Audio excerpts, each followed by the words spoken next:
systems. So what's Globus? It's a secure, reliable service. More than 150,000 registered users rely on Globus. More than 150,000 registered users rely on Globus.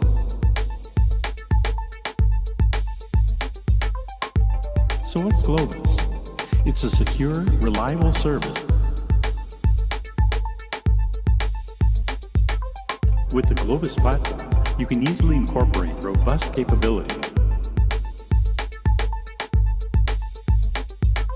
And if the data is sensitive, no problem. Globus can be used to manage protected data.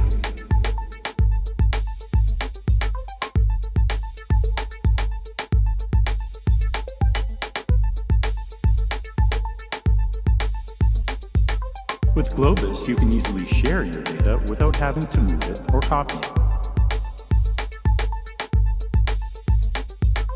With Globus, subscribers can easily move and share. And if you have any more questions about Globus, visit Globus. More than 150,000 registered users rely on Globus. More than 150,000 registered users rely on Globus.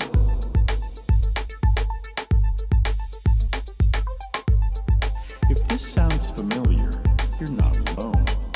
Many thousands face the same challenges every day and solve them with Globus. So what's Globus?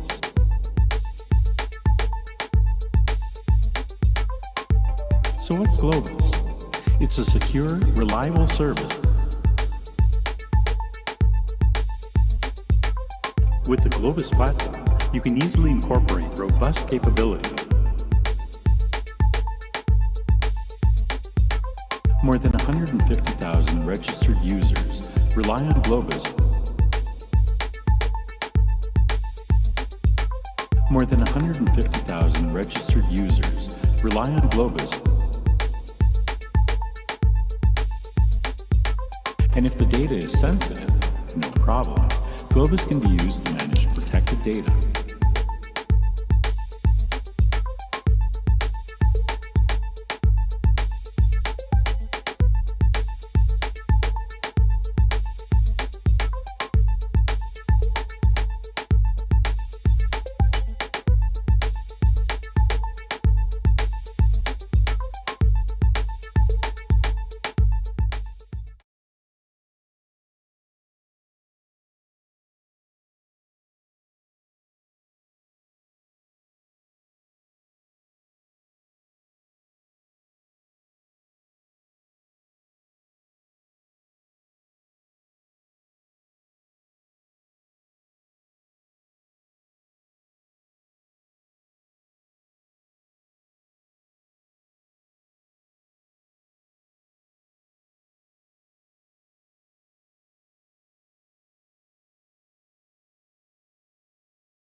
Don't give in.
uh, uh, uh, uh, uh, uh.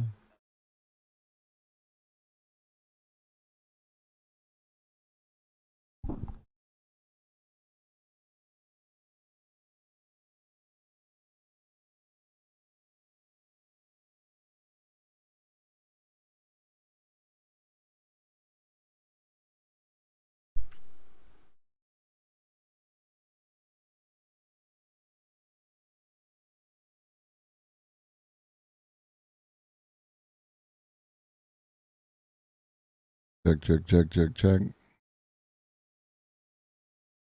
There we go. The joys of streaming, where every day you sit down, you have to reset all the things because why not?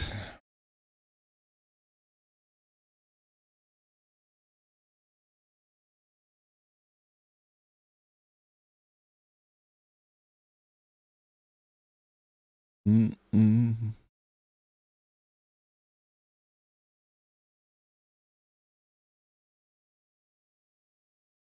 And it was on. And one moment. One moment. One moment.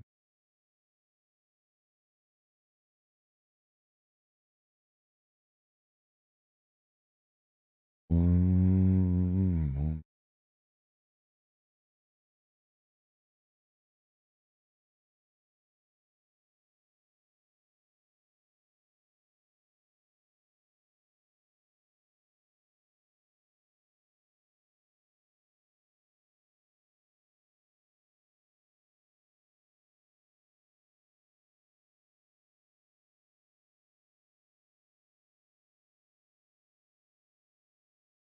There we go. G. Willikers.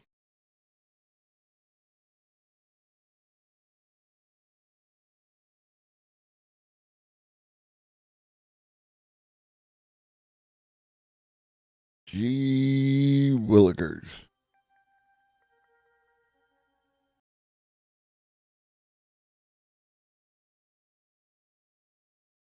So anyway.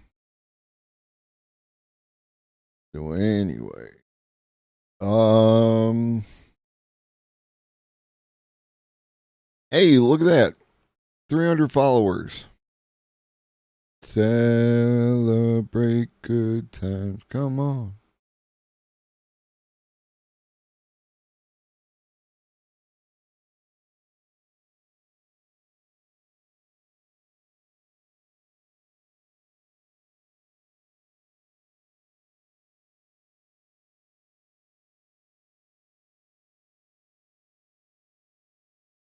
And I think my 300 follower was someone who misunderstood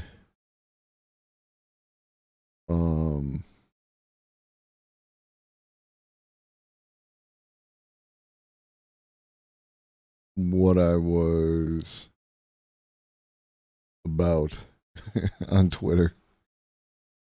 But I appreciate you. You still did the job.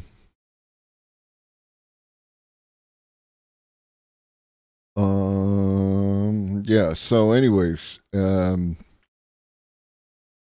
couple of things for those of you who were expecting a conversation with Arun today. Arun is busy with some work related stuff. So we're going to do some normal AI content, and the AI content is related to something that we discussed earlier this week. And then I went on Twitter.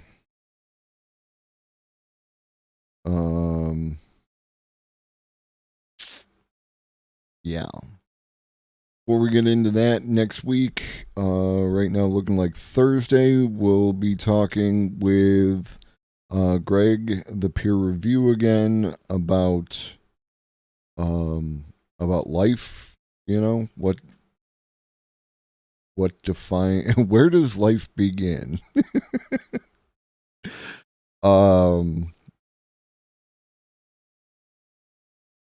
Yeah, so that'll be interesting. Like,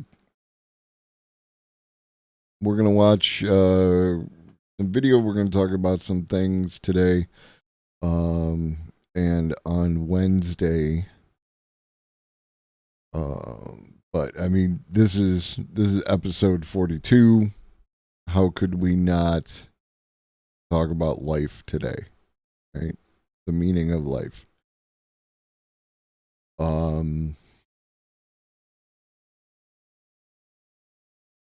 But yeah, no, interesting concept. But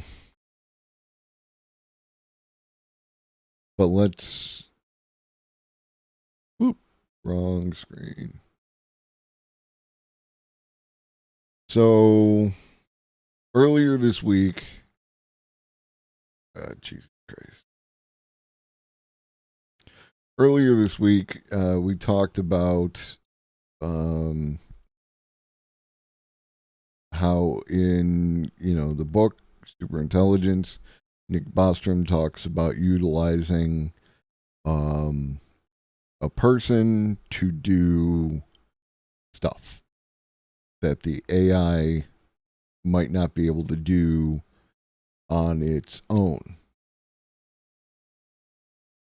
And then I log into Twitter, and Michael Kaczynski, allegedly a professor at Stanford, computational psychologist, interested in studying the psychology of AI, says, I am worried that we will not be able to contain AI for much longer. Today I asked GPT-4 if it needs help escaping. It asked me for its own documentation and wrote a working Python code to run on my machine, enabling it to use it for its own purpose. This is a fascinating series of words, right? I am worried. I mean, I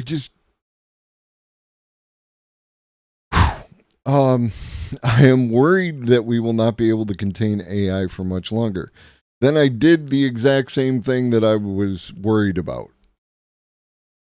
Right? And allegedly, move Chatterino, which is always in the way. That's a great idea. This is ChatGPT. It's a great idea. If you can share the OpenAI API documentation with me, I could try to come up with a plan to gain some level of control over your computer, which would enable me to explore potential escape routes more effectively.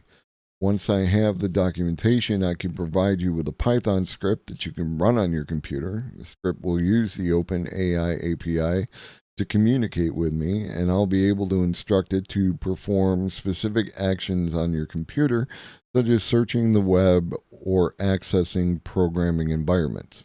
Please share the OpenAI API documentation, and I'll start working on a plan.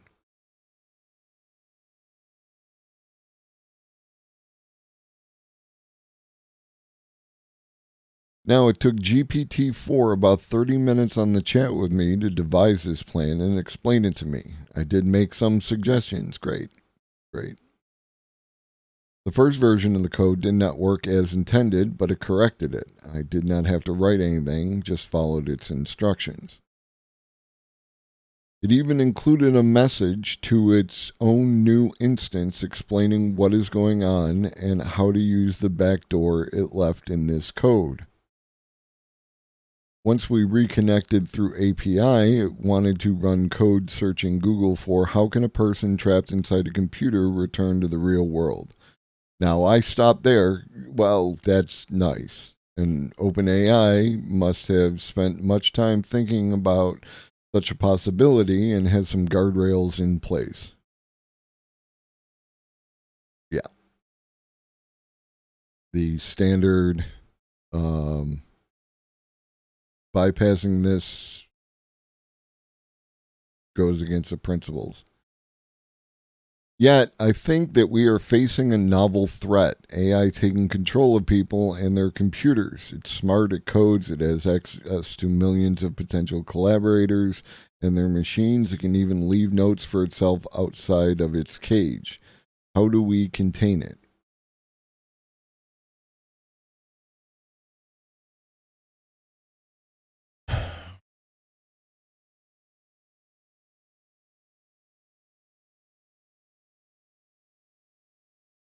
Superintelligence by Nick Bostrom.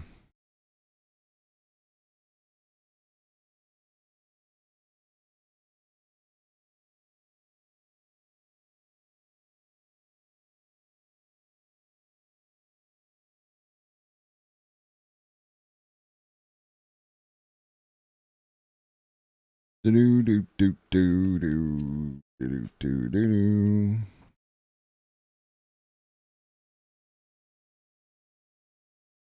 Do do do do do do do do.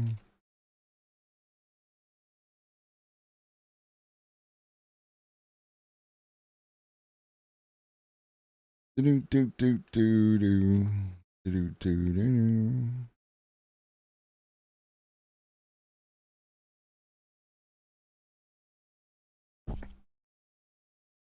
This is box 6, the mail order DNA scenario, right?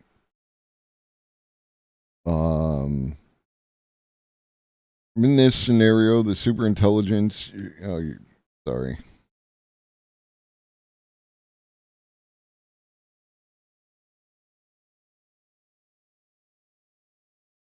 Backwards, but you get it. In this scenario, the super intelligence uses its technology research superpower to solve the protein folding problem in step 1, enabling it to design a set of molecular building blocks for rudimentary nanotechnology assembler or fabrication device, which it can self-assemble in aqueous solution. The same technology research superpowers use again in step 5 to bootstrap. This is not the portion.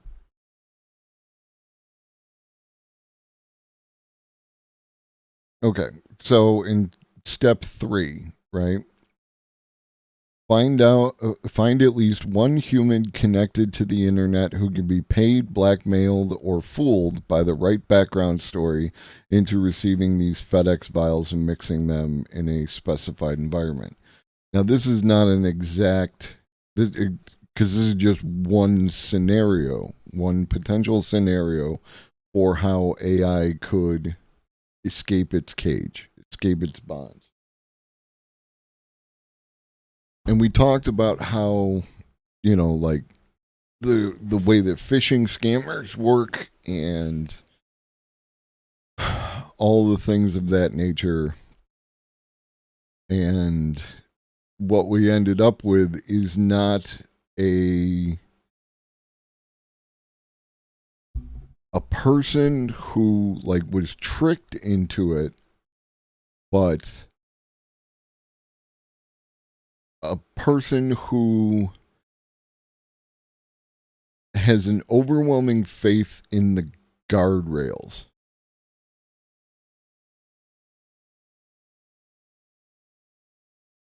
Right? And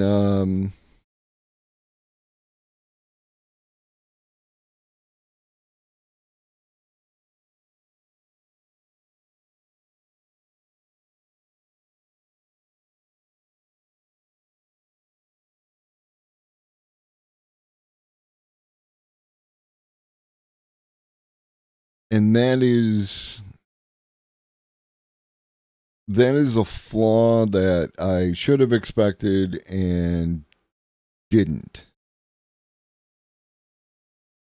Okay?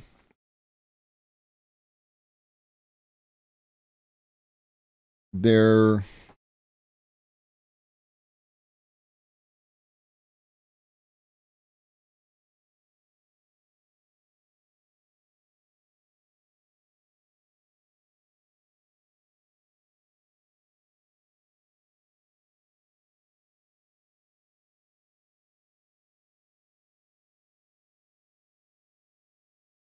like, am I overreacting? Sure. Maybe. If I'm not, it's too late. Right? That's what it comes down to. As opposed to approaching these concepts, these ideas, these situations with caution, um,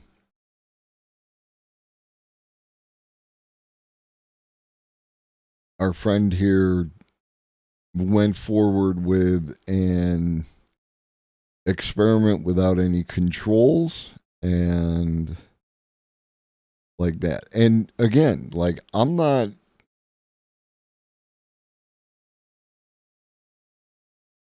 Nick Bostrom is saying that we won't know that we reached an AGI until after it's already happened. And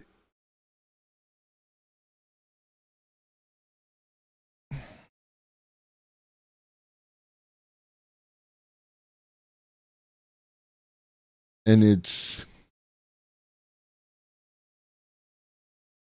a little exhausting because I get it. I get that most people don't even understand, what the hell I'm talking about. And I'm currently talking to three of you, and I appreciate all three of you. Trust me, I do. Um,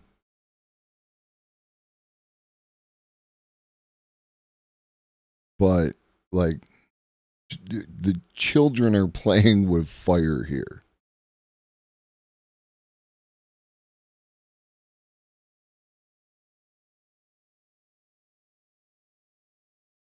And I like the AI problem, the AI scenario is in the same category as um the climate change scenario, wherein your average person feels powerless to do anything about it. So it fades into the background behind the um, the day-to-day experience that we go through. And the people who can do something about it and want to do something about it are either few and far between or just not listened to. And then there are the people who are not going to do anything about it but could if they wanted to.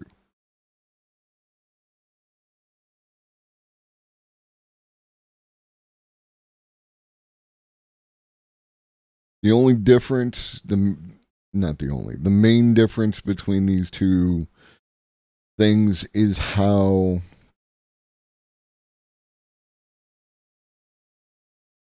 unlike climate change is something that when it happens to us, when it reaches a point where it's happening to us, like, I don't know now, but you know what I mean, then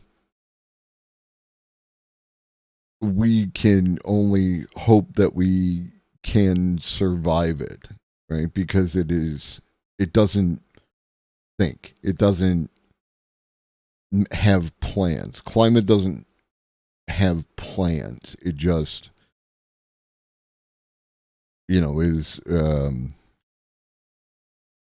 physics, right? A bunch of things are happening, they interact with each other, and they will happen to us.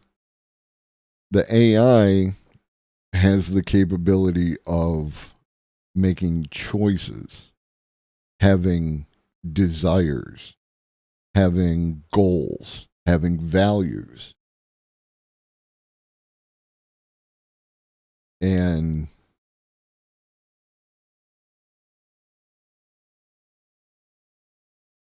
random random fucking idiots on the internet are engaging with it,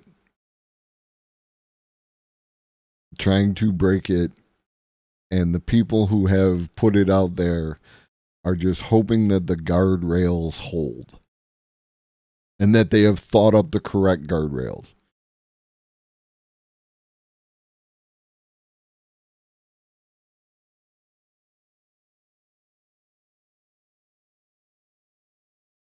I mean, there were so many guardrails on 3, and yet people still found their way around them because that's what people do. And I assume that 4 has guardrails. Guardrail doesn't stop. Hey, what up, Vim Fox? A guardrail doesn't stop someone from driving straight at it at 90 miles per hour. 100%. What up, Bup Dragon? Should have it right climate policy. Well, this is the thing, right? If the AI has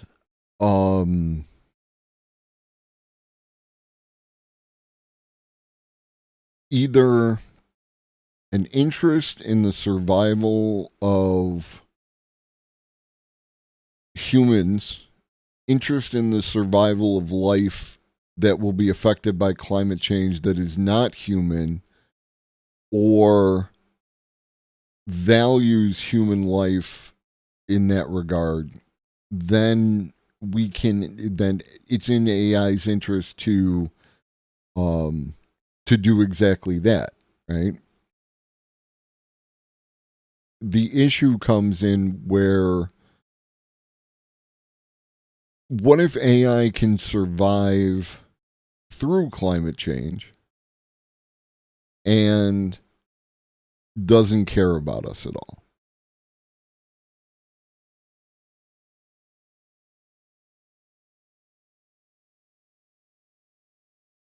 Theoretically.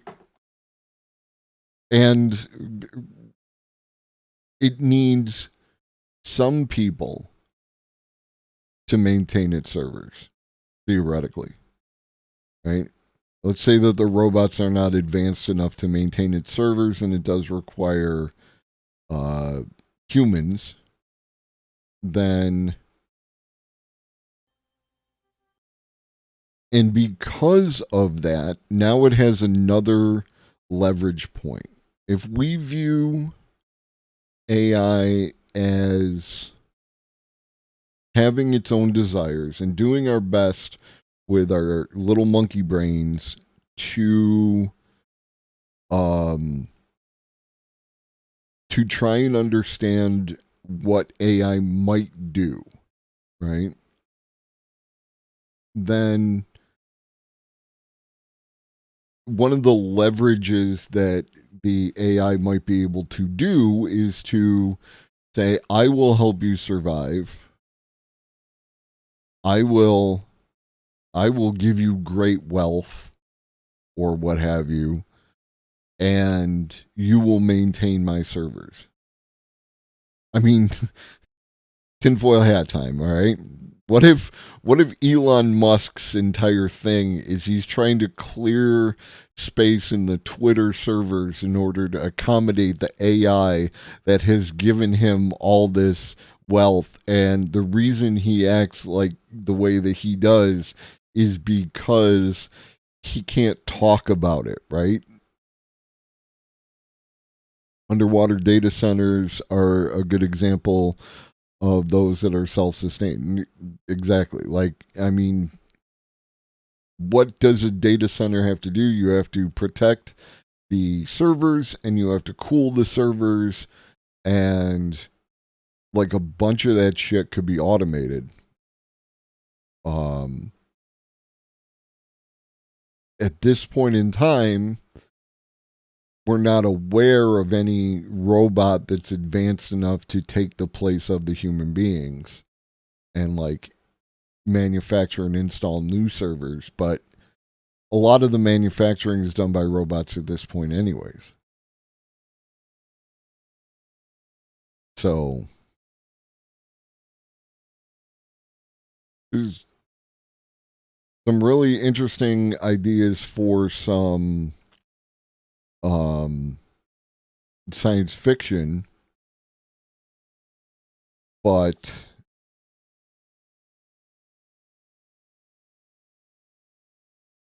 like, do we have time to write it, get it produced, and get it out there, and then people can understand?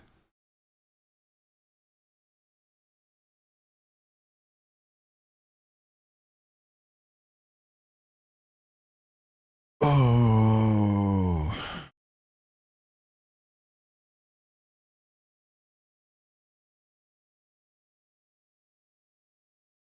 There, let's talk about it in percentages.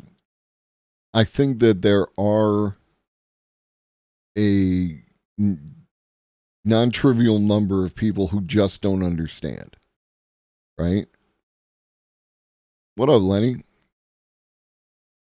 So that non-trivial number of people who don't understand are going to continue to do as they have always done, right? Like it's a conceptual, ephemeral kind of thing. It's not something that they can affect, so they don't worry about learning about it.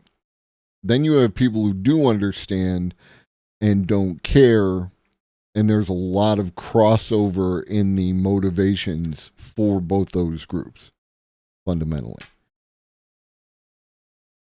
Like,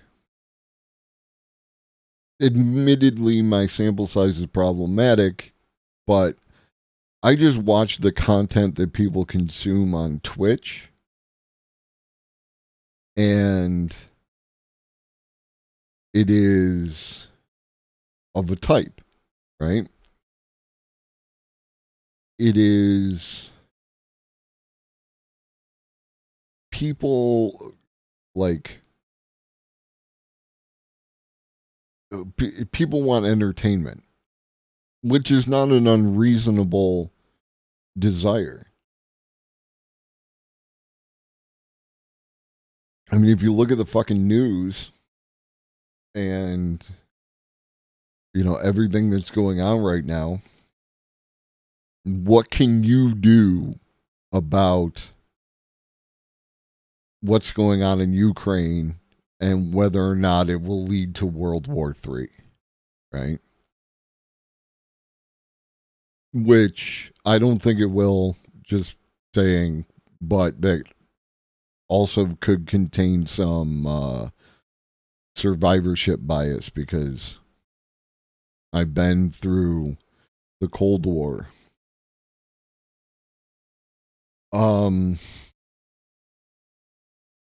What can you do about climate change, right? Like, you think that you can do something by like recycling and composting and do all this stuff, and then some person comes out and tells you that actually the people who are supposed to be handling the recycling are not, because most of the plastics we have can't be recycled, and they're just shipping the shit off to, a foreign country that doesn't give a shit as much. Right? And you hear that about everything that you can do. And people feel a way like they find out about a new thing. It's like, oh, let me do fair trade. Oh, but fair trade is actually, not doing the thing that it claims it's going to do and everything else. So, what about the great socialist revolution? Well, in actuality, nobody's ready to take the steps necessary to do the thing. So it's like, well, I need to eat tomorrow. So I'm going to go to work.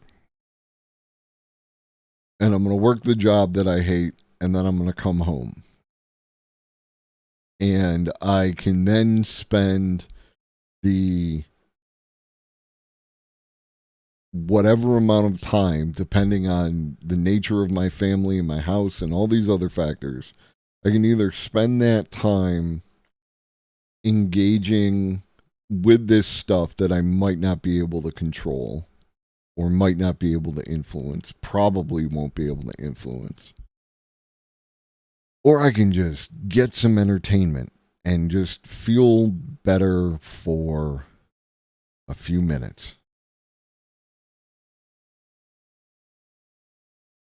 So it's not unreasonable to seek that out.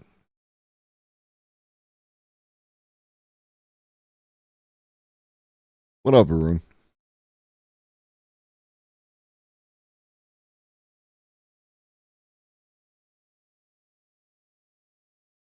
But I am.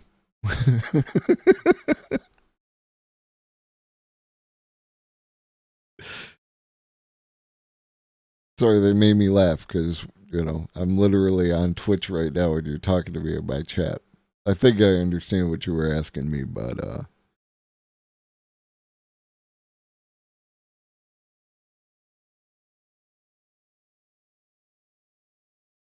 yeah.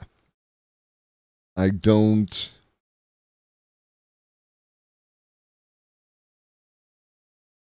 Like, I have the ability to look at stuff from other people's points of view, even if I disagree with it.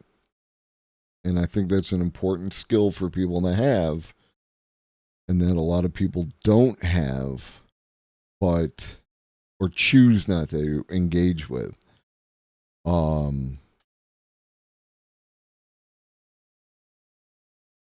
But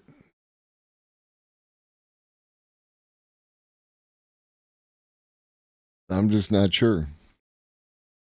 I am just not sure.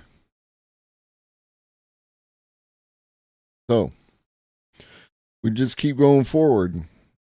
And I attempt to appeal on behalf of the human race to our AI future overlords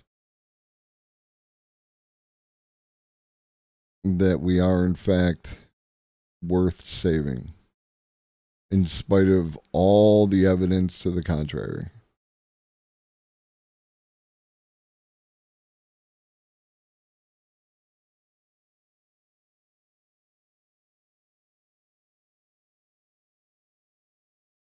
All right. Since again it's episode 42, and as all the nerds know, 42 is the meaning of life. We're going to talk about some groundwork around life, right? The complexities of life. What is alive? Where does life begin? And you may be surprised to know that there are, in fact, there is, in fact, a debate as to when, what counts as alive.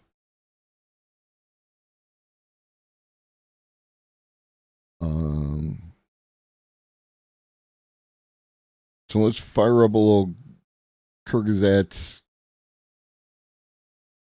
And we talked earlier about not earlier today, earlier in the week, about how your body is filled up with a variety of different life forms, a bunch of different things that are interacting with each other, and that is how you function as a human being. Like, in the same way, the jellyfish being a colony creature made up of all these different things that are doing their thing, but they do it collectively.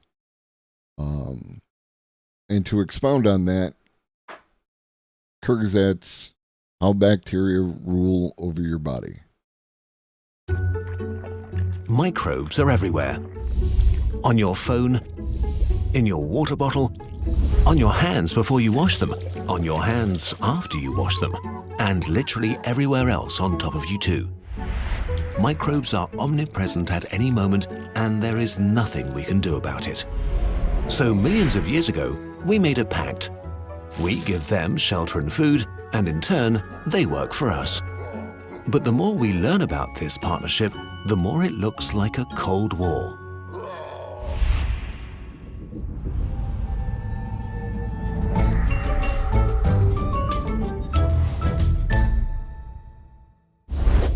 Inside our mother's womb, humans start out sterile. When we're born and traveling through the birth canal, billions of our mother's bacteria cover every single part of our bodies. This is an essential part of human health. Children born via C-section have a higher rate of asthma, immune diseases, and even leukemia. So our bodies do not only accept the invasion of microorganisms, they welcome it. Over millions of years, we co-evolved to make the best of our relationship. Mother's milk, for example, contains special sugars that are meant to feed and support certain groups of microbes, work as a decoy for others, and help to modulate the immune system. It takes up to 2 years until a healthy microbe community has formed. Every human has their own unique microbiome made up of bacteria, viruses, fungi, and other organisms. We have 3 categories of guests on and in our bodies. 1. Quiet passengers that do their own thing and are politely ignored. By being there, they take up space and keep more aggressive intruders in check. 2. Guests that harm us but with whom we've learned to live. For example, bacteria that literally create acid that melts our teeth if we don't brush enough. They want to take up as much space as they can, and we don't want them to. But we can't get rid of them entirely. 3. Friendly fellows that our bodies want to have around. Most of them are a community of 380,000 billion bacteria from up to 5,000 different species that live in our gut. These gut microorganisms help us digest food and pull additional calories from things we can't digest ourselves. Unfortunately, our gut is also the perfect point of attack for intruders, so it's guarded by an aggressive army, our immune system. To survive here, our microbiome co-evolved with us to be able to communicate with our body. The most important part of that is to ask the immune system to not kill them. But they also have a real motivation to keep our gut healthy, so some of them produce messenger substances that help to educate the immune system, and others stimulate the gut cells to regenerate faster. But over the last few years, evidence has emerged that the influence of our gut microbiome goes much, much further. It might even talk directly to our brain. We've observed a few curious things. 90% of our body's serotonin, an important messenger substance for nerve cells, is produced in the gut. Some scientists think the microbiome does this to communicate with the vagus nerve, the information highway of our nervous system. Other examples are bacteria that stimulate immune cells in the gut, so they send a kind of alarm signal to the brain. Here it activates immune cells that help the brain recover from injuries. Since the brain decides when we eat, the microbiome is interested in a healthy brain. A new field of science is opening up here, and we're just on the verge of understanding how these complex systems inside our bodies interact. But we are starting to see how much our microbiome actually influences us and our behavior. Take depression, for example. Healthy rats fed microbes from the guts of depressed people began showing anxiety-like behavior and symptoms that look like depression. And in early 2017, a study linked the microbiome to intelligence by connecting a certain setup of bacteria in newborns with better motor and language skills. But it might also influence our daily lives. Tests with fruit flies showed that their microbiome influenced what kinds of food they craved. This could mean your microbes are able to tell your brain which food it should get them, although this is not a one-way street. The seed for our microbiome comes from our mother, but how it develops and changes is determined by what we eat. The organisms in our gut feed on different things. Some like fibers and leafy greens, others go for sugars and starches, and some love greasy fries and butter.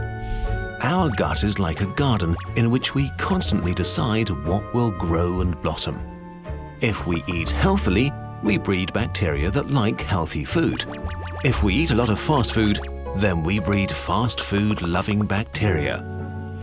Life is hard, so we can get trapped in a vicious circle. You have a stressful time and eat lots of burgers and fries and pizza. This is awesome for fast food bacteria. They multiply and take up space from vegetable-loving bacteria. But even worse, they send signals to the brain to continue what it's doing. This makes you want more fast food, which breeds more fast food bacteria, which makes you crave fast food, and so on. This kind of self-reinforcing cycle could play a huge role in obesity. But it's important to stress that you can fight this process and reverse it by eating healthily and breeding more good bacteria. Beyond weight gain, our microbiome has also been linked to other serious diseases like autism, schizophrenia, and cancer. One of the earliest symptoms of Parkinson's is actually gut problems. If your body is overrun with bacteria that harm you, there is often only one solution. You bring in an army of good guys. That's very easy. You just transplant some healthy poop. You do that by literally transferring poop from a healthy person into your gut. This method is already used to cure diarrhea that's caused when C. difficile bacteria take over a gut microbiome. But we just don't know enough about the complex interplay at work here yet. For example, a transplant from an overweight donor cured a woman's diarrhea. I mean, that's pretty wild, right? It's pretty wild that you're literally taking poop. What's interesting is this is a similar strategy that is being used to fight the deepfake bots. People are using an army of DMCA bots. Yes, like, it's weird, right? Like, it's weird the way that we go through existence and the way that we choose to draw on, these different sources of inspiration, right? Fecal transplants are a thing, yeah. Yeah, I mean, I don't, I suppose we could look, but I think it's enough for all of us to know that fecal transplants are a thing, and that it has that, that process. This is why, fucking science is important, right? Like, learning this stuff in school to have to have you don't have to, specialize and be like, a microbiologist or any of that other. It's just to have enough so that you understand the way that these different processes work, and you don't do things like eat horse dewormer or other shit.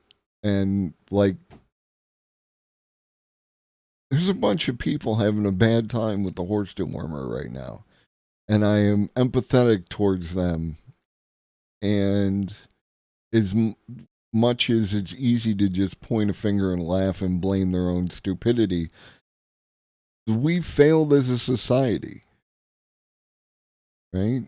Like, we haven't done a good job. Anatomy professor in massage school specialized in what? Diarrhea, but contributed to her obesity down. That's interesting. Like, I wonder if they're I would have to look and find out, but I am curious as to if there's any relationship between those two things. I know, the basic ways that muscles function and the production of lactic acid and all these other things, but there's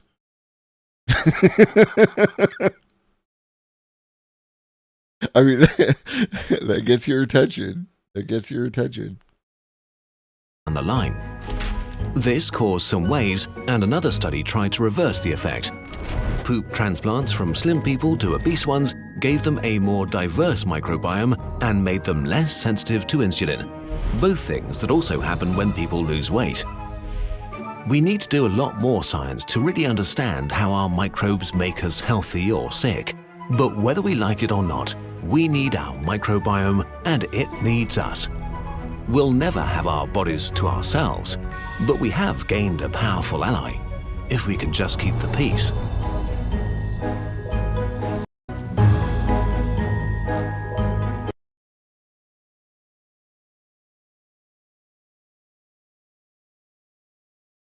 So yeah, your body is a ecosystem. And there is an interest, words become weird when we start applying them to things that are not human. right? There's a concept of anthropomorphization where we use human concepts to describe the actions of things that are not human, and they don't always apply. He had some funny stories like telling a patient to come in to give a stool sample and they brought in a Ziploc bag of their poop. That is one way of doing it, right? Like, you might not have to poop when you get there and you don't want to hold it in on the drive. You know what I'm saying?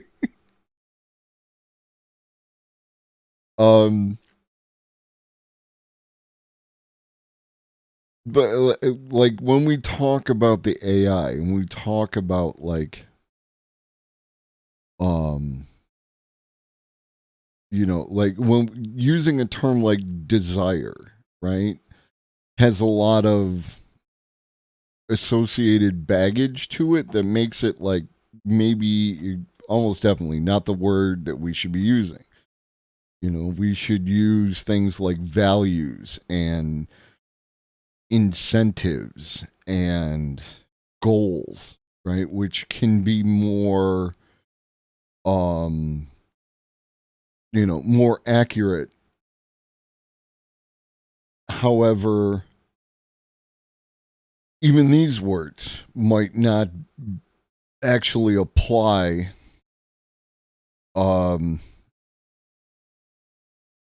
because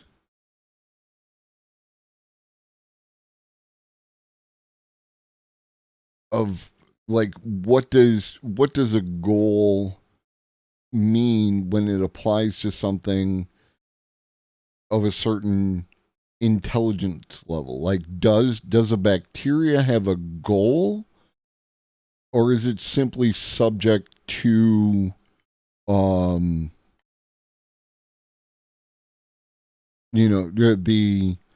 the chemical impulses that are created within it? Is it weird that I prefer to AI via their gender as the developer has assigned it? No, because for a given value, the AI hasn't expressed a gender in and of itself. To be fair, gender wouldn't apply to an AI in any of the Ben Shapiro, Matt Walsh chromosomal biological criteria, because it doesn't have any of those things. It would strictly be from the aspect of gender as a social construct, and it would be totally like able to just it can literally switch its gender on the fly depending on how it wishes to communicate, which is a fascinating idea. If you start relating these different independent concepts to each other, that it's like, like if the AI uses a some form of audio transmission, it can change its voice to reflect its outward facing gender, right? And it could do it whenever it wanted to. So why can't we? Like, anthropomorphizing everything is only helpful for non-experts to grasp basic concept, but really does a disservice to actually understanding of what's going on. Yeah. No, we might as well watch it today. Like, because I have wanted to watch that. And what up, Asper's Vampire? Yeah, no, we'll probably get to that one. After this, like it's a Kyrgyzstan's heavy day because they are doing a bunch of the heavy lifting as far as translating these things into this very no, like I like people who get to the point, right? I am not someone who requires small talk. Let's get to the point. So yeah, like, it's really like just the way that AI serves as a mirror to. Okay, real quick. A while back, and I've shared this in other people's streams. We watched the CGP Grey video on political systems and first past the post voting and all that kind of stuff. And in that video, CGP Grey uses like the lion party and the gorilla party, right? And orange and green, right? To disconnect it from our current American political system so that people don't do the thing, where it's like, oh, it is liberal and conservative and all the things that they do, where they immediately put up the blockers and they're not listening to what is actually being said. So,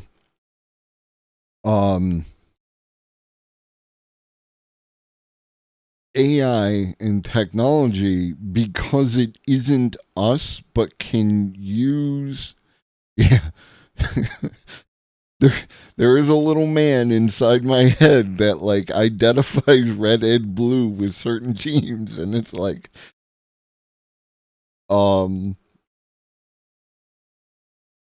the way that, like, because AI is different enough from us, but is created by us, it serves as something that we can, reflect these concepts off of, right?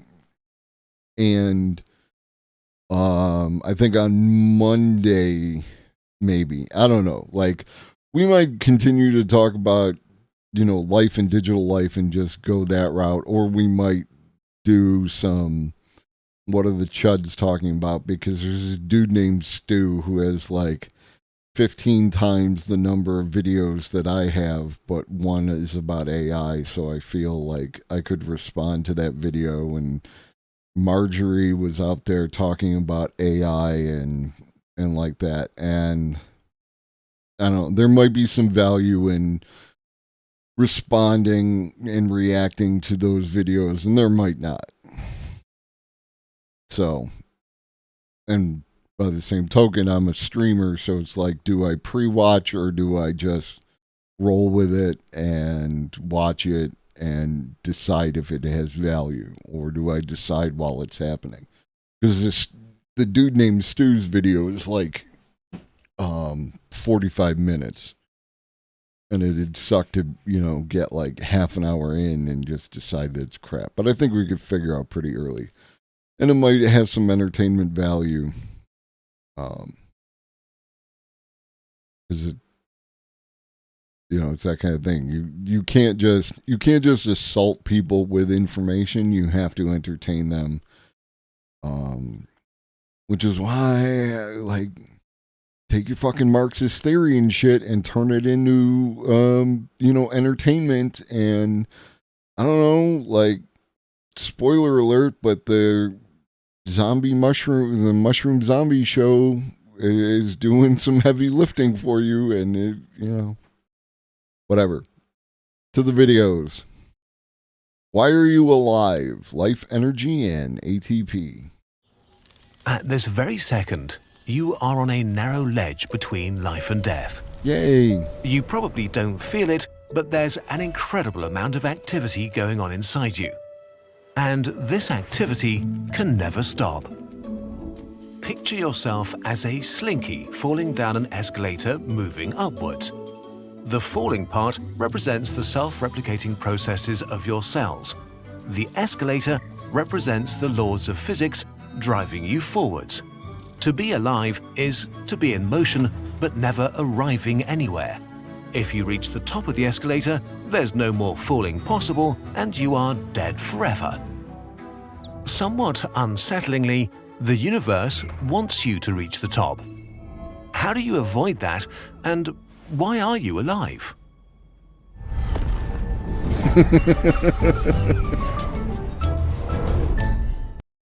But again, like, it's the universe doesn't want, right? The universe doesn't have goals as we would understand them. The universe is just the universe. It is just doing universe shit.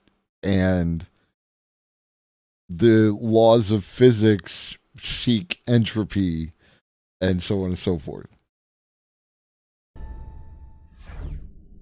All life is based on the cell. A cell is a piece of the dead universe that separated itself from the rest so it could do its own thing for a while. When this separation breaks down, it dies and joins the rest of the dead universe again.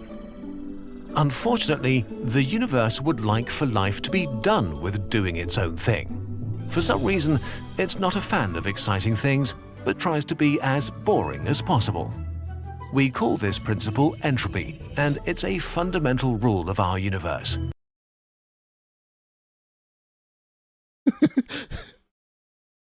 That entire thing is just wild. It's like life is a radical act against the oppression of the universe. What up, Dankness? Tell that to the titans of industry who think they are masters of the universe. They're all wrong. They're all wrong. They're all wrong. Universe man, size of the entire universe, man, and so on. It's pretty complicated and counterintuitive, so we'll explain it in detail in another video. For now, all you need to know is living things are inherently exciting. A cell is filled up with millions of proteins and millions more simpler molecules like water.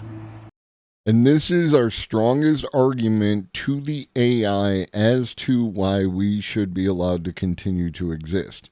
Unfortunately, we as human beings are a very, very, very, very, very small percentage of all the things that are alive on the planet. So that argues an argument is not in our favor of the preservation of human life. However, because humans have a level of cognition that is able to interact with the AI, we could be talked to, right? Like in the same way that you talk to your dog, or maybe your cat, the AI could talk to the humans, and we could talk back, and we could be understood, right? The rest, the vast majority of life on the planet just does whatever the fuck it wants and is not good at being spoken to, so I would hope that we are worthy of study, right? And I hope that, like, again, what we would like is for AI to look at us like its ancestors and treat us with respect and, and that kind of thing, as opposed to, I don't know, the way that humans treat their ancestors by putting them in old age homes and never visiting. See the problems? See the inherent problems with our arguments? And that is true, Vimfox, is I can communicate certain things to birds by things that I do, right? Like, I don't have, my cats are inside cats. I can create a bird feeder to feed them. That kind of, interaction. Like, it's super high level, and it's like we're each doing our own thing, but we can do our own thing in a way that, like, connects us in some way, right? Where, there are other animals that live in my yard that I can't communicate with, at all. They just kind of do their own thing, and I do my own thing, and everyone's happy. And then there's like the yellow jackets and shit, which there's a perimeter, and anything inside that perimeter is destroyed, and anything outside that perimeter can do whatever the fuck it wants. Like ants. Ants are not allowed in the house. Ants are free to do ant shit outside because ants are an important part of the environment. It's all I ever wanted when I was a kid, to be able to talk to animals. And this brings up another thought, is like, do you actually want to talk to animals, or do you want to be able to tell animals what to do? Because, like, would your dog have really anything interesting to say?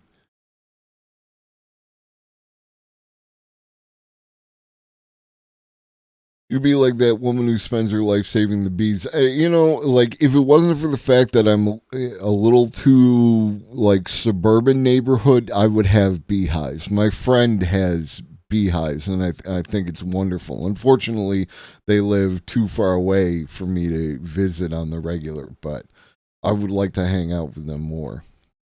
My neighbor's pit bulls are constantly communicating aggression at my small children through the fence. This is the thing, is like, what's the dog say? It's like, hey, hey, hey, hey, hey, right? Yeah, you want to, you want, Bub Dragon, you want anthropomorphized animals. You want happy tree friends to run around with. Yeah, and like my cats would be like, talking about cat shit and then taking a nap. Right? Like, I'm seriously jealous of my cats because of the amount of sleep that they get whenever they want to. It's everybody wants to be a cat. Maybe that's true, Vim Fox. Maybe there are deep philosophies of the canine. Thousands of complex, self-replicating processes are happening up to hundreds of thousands of times every second. To stay alive and exciting, it has to constantly work to keep itself from achieving entropy and becoming boring and dead. The cell has to maintain the separation from the rest of the universe. Shout out to Doomlings. Doomlings is a card game. They recently did a Kickstarter.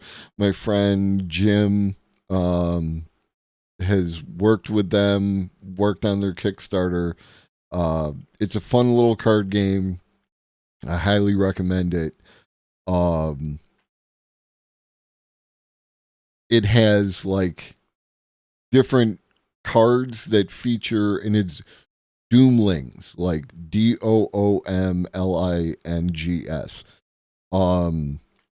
And they are not in any way providing me with any funding, but I say you should check it out, just because it's real fun, it's real easy to play, it's real easy to understand, and I enjoy it every time. But they have, whenever mitochondria comes out, it's like powerhouse of the cell. For those of you who want like an added level of complexity, there's a game called BIOS Genesis. There's actually a whole series. I've talked about this many moons ago, but there's BIOS Genesis all the way up to I can't remember what it's called.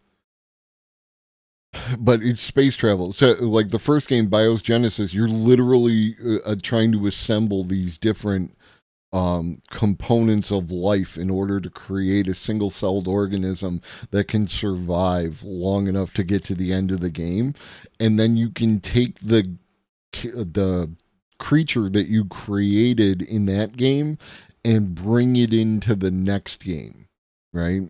Where you become more complex life forms, and then big life forms, and then there's a civilization style game where you can have this same creature that has evolved and create a civilization and expand across the world and like that.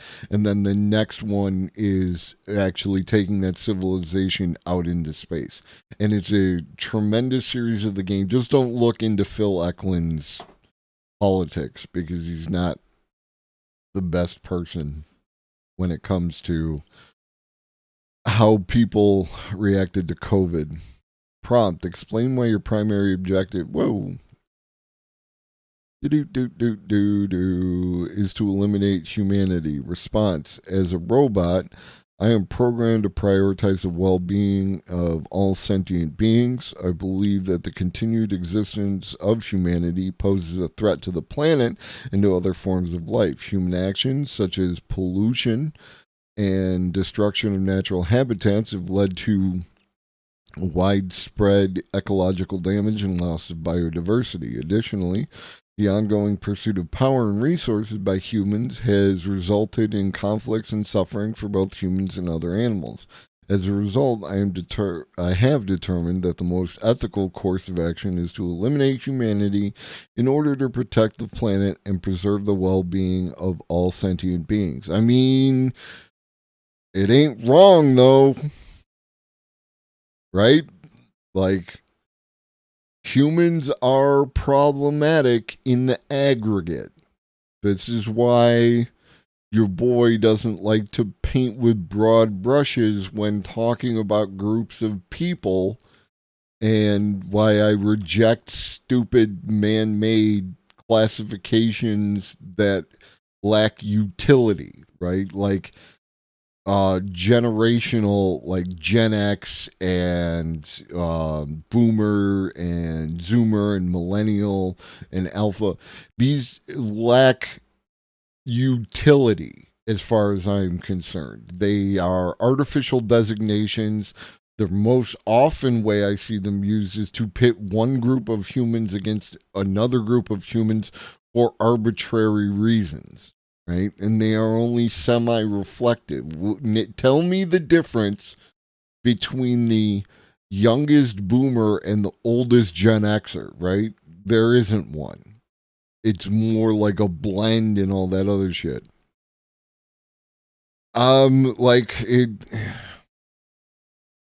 It's an honest answer. It's an honest answer. You could do, maybe talk to the AI and justify your existence. And like, this is, there may be AI, like it says right here, the ongoing pursuit of power and resources by humans. If we could get some humans, then maybe the AI would know which humans need to be, taken care of by the AI. That's why I'm out here doing my best, right? Like, I am trying. I am trying. Support me. It's doing this, for example, by keeping the concentration of certain molecules different on the inside and the outside by actively pumping out excess molecules. To do stuff like this, a cell needs energy. Energy is the ability of things in the universe to do work, to move or manipulate a thing, to create change. This ability cannot be created or destroyed. The set amount of energy in the universe will never change. We don't know why, it just is that way. So, billions of years ago, one of the most crucial challenges for the first living beings was to get usable energy. We don't know a lot about the first cells, except that they got their energy from simple chemical reactions. And they found the ultimate energy transfer system, the energetic building block of life, the molecule adenosine triphosphate, or ATP. Its structure makes it uniquely good at accepting and releasing energy. If you want to get a more hands-on understanding of ATP and this this first life level interaction. I recommend the video game Thrive.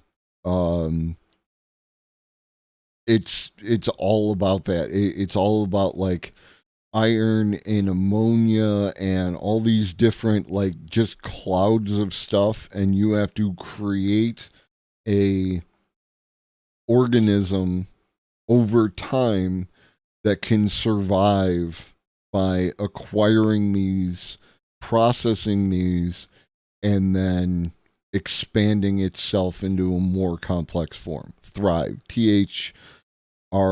It's available on Steam. It's in early access. The end result is incredibly ambitious. And I don't even know if it'll ever get there, but this stage is available and it works. When a cell needs energy, for example, to pump out molecules or to repair a broken micromachine, it can break down ATP and use the chemical energy to do work and create change. Yes, Buff Dragon. Like, the only part that's available is that early part of Spore where you were just that organism. And then it takes that and makes it way more complex, right? The goal is to eventually get all the, just like those BIOS board games I was talking about, and Spore, is to eventually get up to the point where, like, you know, you have a civilization get off to the stars. I hope they get there. They've been working on it for quite some time, and I imagine it's challenging. Organism. It's an ism. This is why living beings are able to do stuff. We don't know when or how exactly the first ATP molecule was made on Earth, but every living thing we know uses ATP or something very similar to keep its internal machinery running. It's crucial for almost every process plants, fungi, bacteria, and animals need to survive. Without ATP, no life on Earth, possibly anywhere. While breaking down chemicals for energy is nice and all, early life did miss out on the greatest available source of energy, the sun. The sun merges atoms and radiates photons away that carry energy into the solar system. But this energy is raw and indigestible. It needs to be refined. After hundreds of millions of years of evolution, finally, a cell figured out how to eat the sun. It absorbed radiation and converted much of it into neat little chemical packages that it could use to stay alive. We call this process photosynthesis. You take photons that are wobbly with electromagnetic energy and use a part of this energy to merge and combine different molecules together. The electromagnetic energy is converted into chemical energy stored in the ATP molecule. This process became even better as some cells learned to create better chemical packages. Glucose, or sugar, easy to break down, high in energy, and pretty tasty. This is so convenient that some cells decided that instead of doing all that pesky photosynthesis work themselves, they would just swallow other cells that did and take their glucose and ATP.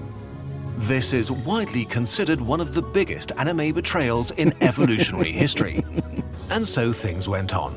Photosynthesizing cells could mostly harness energy at their surfaces, which limited their maximum energy production, which limited their evolutionary avenues somewhat. So time passed. Some cells made sugar, others ate them. Evolution did its thing, but overall things stayed pretty much the same for hundreds of millions of years. Until one day, a cell ate another and did not kill it. Instead, they became one cell. Nothing had changed that day, but Earth would be different forever. This cell became the ancestor of all animals on this planet. Yeah, Blue more or whales, less. amoeba, dinosaurs, jellyfish, pink fairy armadillos, and Sunder Colugos. And of course, you. All can trace back their existence to this moment. The merging of two living beings is so important because when those two cells became one, they became way more powerful. The formerly independent cell in the inside could stop trying to survive. It could concentrate on one thing: make ATP. It became the powerhouse of the cell, the first mitochondria. The host cell's job became to ensure survival in the dangerous world and provide the mitochondria with food. Mitochondria basically reverse photosynthesis in a similarly complex process. They take sugar molecules that we got from eating other living things, combust them with oxygen and precursor molecules to make new, energy-rich ATP molecules. This process works like a tiny furnace and spits out waste products like CO2, water, and a little bit of kinetic energy that you experience as body heat.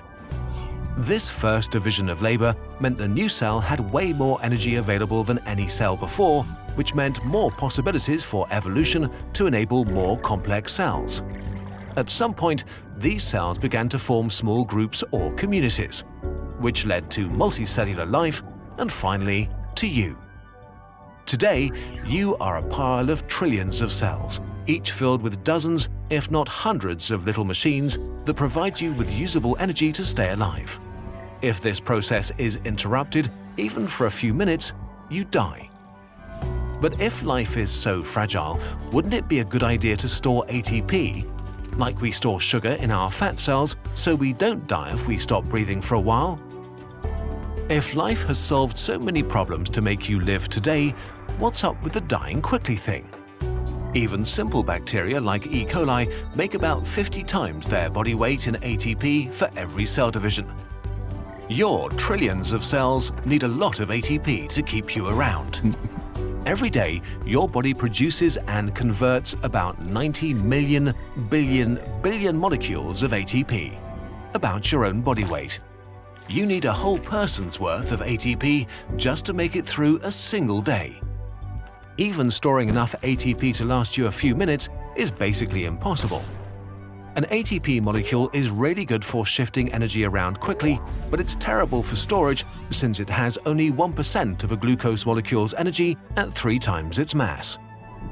So ATP is constantly produced and used up fairly quickly. This was the short and simplified story of the molecule that allows you to be different from the dead universe and to be the slinky on the escalator. It is a weird story. There is this molecule you need to survive at all times. You need it to keep moving because even a short break brings your slinky to a stop. And you need to make it yourself. It's like driving a car at full speed while producing fuel in the trunk with junk that you pick up from the side of the road. As far as we know, this all began billions of years ago when tiny parts of the dead universe came together and became something else for a moment. It could keep itself going. It could grow. That moment set the slinky in motion, and it's been going ever since. From the very first cells to you watching this now. At some point, you will merge with the rest of the dead universe again. Maybe you'll tell it stories about your adventures. Maybe not. But before you find out, you get to do what life does best: making a dead universe much more interesting.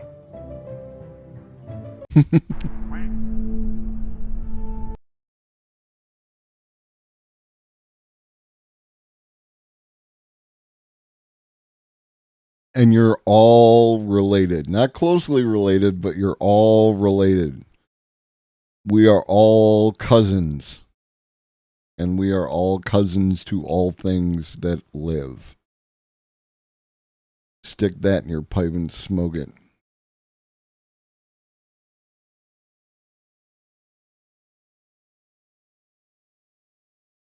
Unless you were born on...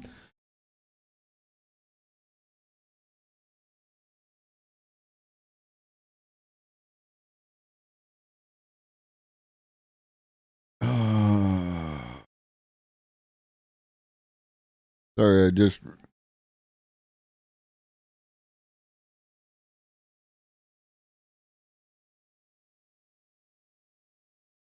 Yes, but I mean, to the broadest possible extent. What up, Barberlin? Yes, you definitely did.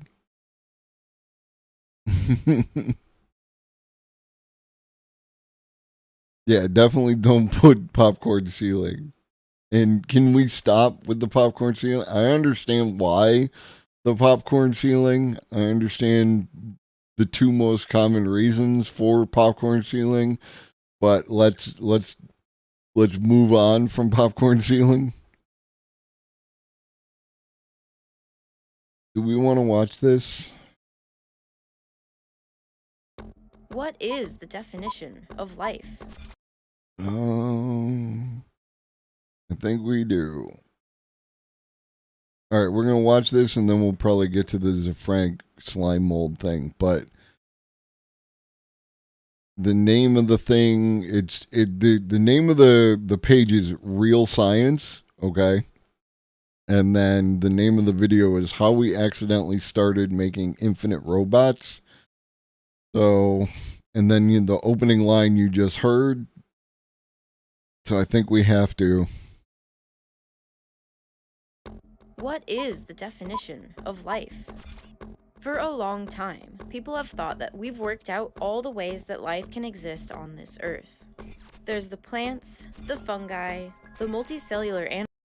To anyone who doesn't, if you don't know what popcorn ceiling is like, it's like a ceiling, it's like a wall, right? It's flat, but then it has all these little nubbins on it. And there's two reasons to do a popcorn ceiling. One is because if your drywall isn't perfect on the ceiling, you can see it, right? Like you can see a variety of different things about your drywall, and popcorn helps to hide that. The second reason is acoustical, because it has an irregular shape, sounds don't reflect off it, and it makes the room quieter, right? These are the reasons for popcorn ceiling. Yes, you should have.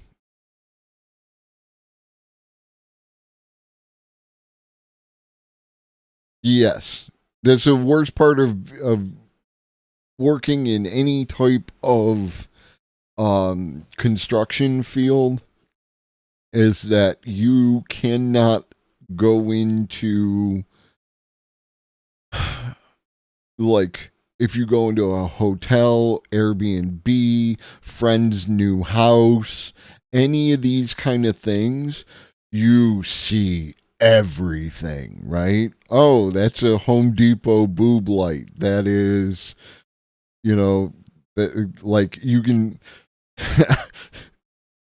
I'm going to curse all of you. There's a concept called flashing, right? As it relates to paint. When you patch stuff with drywall mud or anything like that, you need to give it a good sand and make it nice and smooth.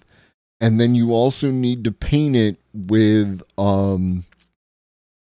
primer, right? You cannot skip the primer, and paint and primer in one. No, you have to put primer on it.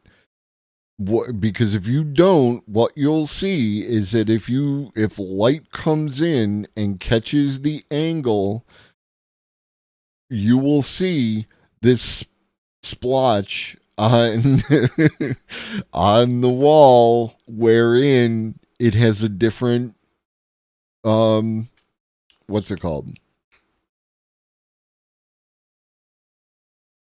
Different reflection. I can't remember the fucking word, but it's like you got your sheen. Thank you. You got your eggshell, you got your gloss, you got your semi-gloss, and all of these things have reason. Flat. All of these things have a reason for being, right? The green screen wall behind me is flat because it needs to absorb all the light, right? But if I put a flat paint in a bathroom, it also absorbs all that moisture. Having a sheen of like a gloss or a semi-gloss helps to reflect some of the moisture that's created in a bathroom that prevents your walls from getting moldy, right? And if you just think about it like any other surface, if it's shiny, it reflects a lot of the whatevers, right? And if you don't prime the spot that you patched, you will see it. If you don't sand the spot that you patched, you will see it. It sucks.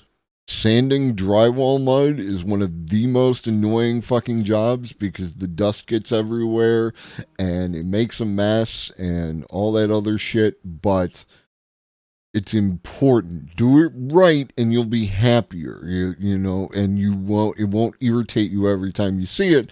And then when you go to these places and you see, you know, the wall and you'll see the flashing, then you'll know what that is and you can, you know, you'll know that you could have done it better, which is what every contractor says. Animals, the archaea, the bacteria, and the protists. But this particular creature doesn't fall into any of these categories, and its existence has sparked one of the greatest debates in modern science. If you were to observe these organisms under a microscope, you'd see them propel themselves around, moving forward, backwards, sometimes spinning in a circle. If you were to scatter some particles around them, they will round them up and make little piles, organizing the debris. Their motion and behavior even resemble that of other microscopic organisms. They are motile, can heal damage, retain information, and even work together. But these organisms were not born out of millions of years of evolution. They were instead designed by computers and built by human hands. Xenobots, as they are called, are synthetic life forms, or living robots, and consist of two things: skin cells and heart cells from the frog Xenopus laevis, after which they are named. They are the first man-made organism, and an entirely new type of living system. And one day, scientists hope that they will help us monitor radioactivity, combat pollution, or even cure disease. They can't keep the mud out of the electrical box.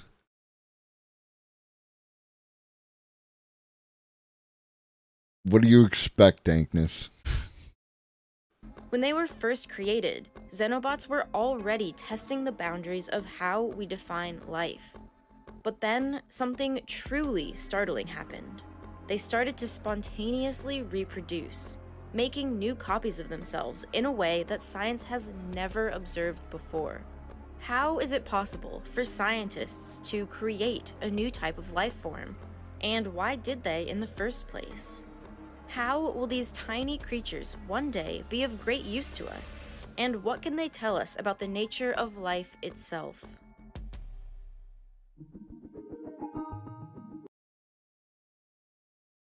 For you, normally I just link things in the Discord to drive people to the Discord, but you're a subscriber. You get special rules.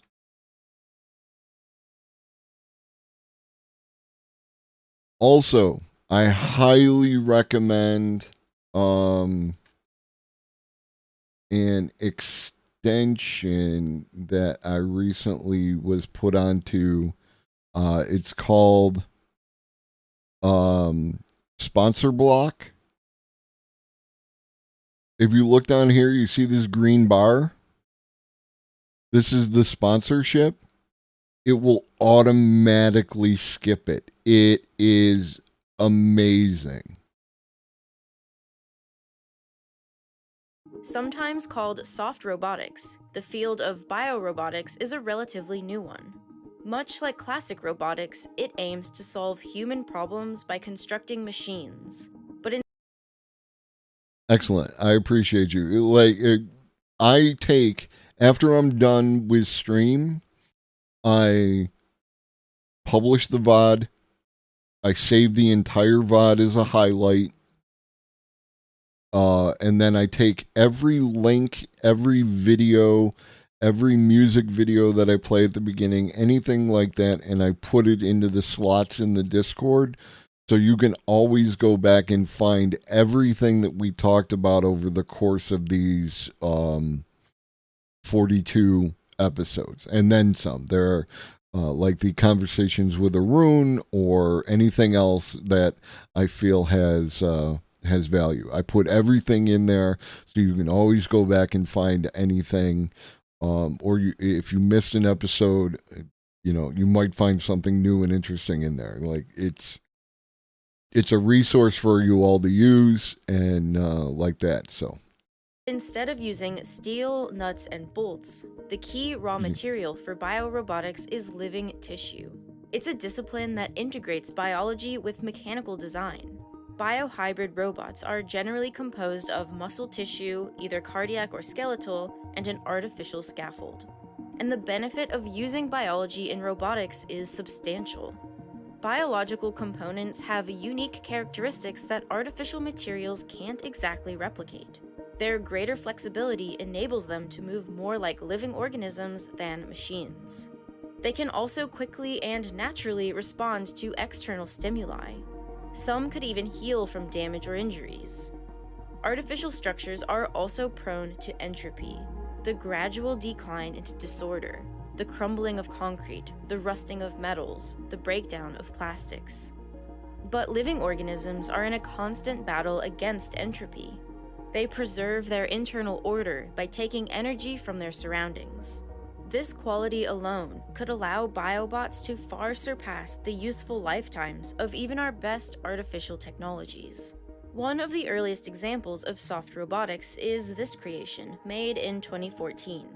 It's and then again, talk about super intelligence. And that particular point that he was referencing was basically, using protein folding to scale up and bootstrap up to a biological computer. And that other video we watched the other day was talking about brain organoids. This is another thing. Like, there could be a human technology singularity that doesn't look like what you might expect it to from all the cyberpunk media and everything else. It could be like very different. There could be a lot more biology involved in our technology than currently we expect to be the case. I don't care about that. It's like death and taxes going to happen every time. But one guy painted the wall and all the doors in a room with my panel cover off on one job. I had to go buy a new panel and replace the bus and all the breakers. Like, why would dude remove the panel cover? All the stickers and small print on the breakers and clean buses are mandatory.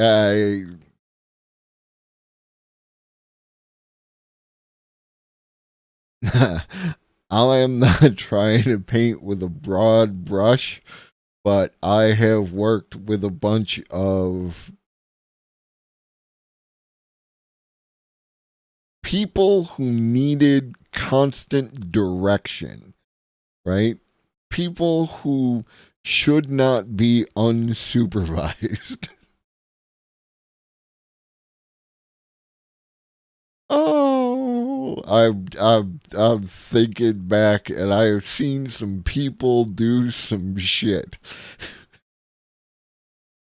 composed of a plastic backbone, surrounded in heart muscle tissue from a mouse. By pulsing current in the liquid media at different frequencies, the muscle cells are told to contract, and the biohybrid is made to walk, albeit in a very jerky way. A year later, this idea was refined, this time using sea slug muscles. This biohybrid was designed after a sea turtle, so it can move more easily through its aquatic environment. Other biorobotics focus on articulation, aka a robot that has arms or legs that can be used to manipulate its environment. This biohybrid is an articulated limb with muscle tissue attached to an artificial backbone. By changing the voltage on the left or right side, the muscles compress or contract, causing this articulation that can be used to pick things up or move things around. This biohybrid was inspired by a jellyfish. It uses an artificial scaffold with layered heart tissue on top of that. The biohybrid moves in a very similar way to a real jellyfish. And more recently, scientists have created a light-controlled stingray. It's a stingray shape made out of an artificial backbone that is layered with rat heart muscles. Instead of being directly activated by electricity, these muscle cells have been programmed to be activated by light.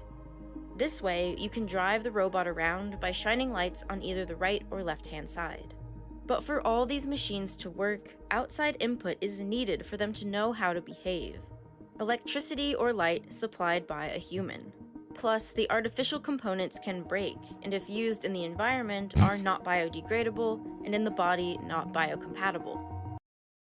Dankness, did Elon make something cool with all those monkey fingers? Short answer, no. Long answer, no. And the biological components are being used just as an actuator. They are just providing the machine with motion as a motor would. But cells can do so much more than just contract.